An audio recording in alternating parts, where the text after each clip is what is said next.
Jennifer Asbenson was only 19 years old when she was abducted and nearly killed by one of America's most prolific serial killers. In 1992, Jennifer was living in Palm Springs and working the night shift at a home for disabled children. But on her way to work that evening, she missed the bus. And that was bad news because her boss had recently told her that if she was late again, she would be fired. But as she stood there unsure of what to do, a man named Andrew Urdiales pulled up in a car and offered her a ride. He seemed nice enough and Jennifer was desperate, so she got into his car. On the way, the two made small talk. Jennifer told him all about her job and how she'd be getting off at 6 a.m. And before dropping her off, Urdiales asked for her number. Jennifer didn't want to be rude, but she also didn't want to see him again, so she gave him a fake number before getting out of the car. The next morning around 6 a.m. when Jennifer had gotten off of work and was walking for the bus, the same car pulled up next to her. He asked her if she wanted to get breakfast. She told him no, she just wanted to go home, so he again offered her a ride and she got in. As they drove, he asked her what the number she had given him was for, and she told him it was for her work, which completely set him off because that was a lie. He said he called that number and said some old bitch answered before he slammed her head into the dash.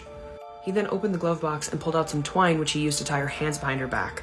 And as he was doing that, she saw that there was a knife and a gun in there as well. Jennifer said she knew he was going to take her out to the most desolate part of the desert, so as they were driving, she was trying to tell him anything he wanted to hear, but nothing was working. Once they were out in the desert, Jennifer was in hell. He attempted to SA her, he strangled her, he bit her, and then he pulled her out of the car.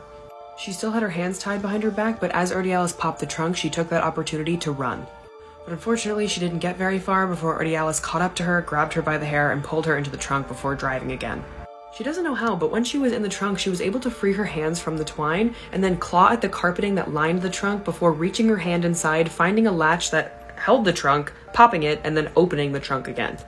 And that was purely out of instinct and adrenaline. She knew nothing about trunks. But seeing that the trunk was open, Urdiales pulled the car over immediately, got out, pointed a gun at her, closed it, and then got back in the car again. But as he tried to pull away, Jennifer felt that the car got stuck in the sand on the side of the road, so she took that opportunity to then pop the trunk again and get out and run. But thankfully they were on a pretty busy road at that point, so she was able to flag down a car with two men inside who then pulled her into their truck and then took her to a police station. But when Jennifer told the police what had happened to her, they didn't believe her. They saw the marks and the bruises and everything on her, but they thought that it was a domestic dispute. But even if it was, wouldn't you want to help this girl who's clearly in distress? Anyway, I digress.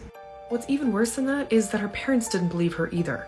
So Urdiales literally got away, and nothing happened to him until 1996 when he was connected to the murders of 8 women, and it became known that Jennifer was the only one of his victims to ever get away. Thankfully, since then, Jennifer is doing well and has written a book, so that's amazing.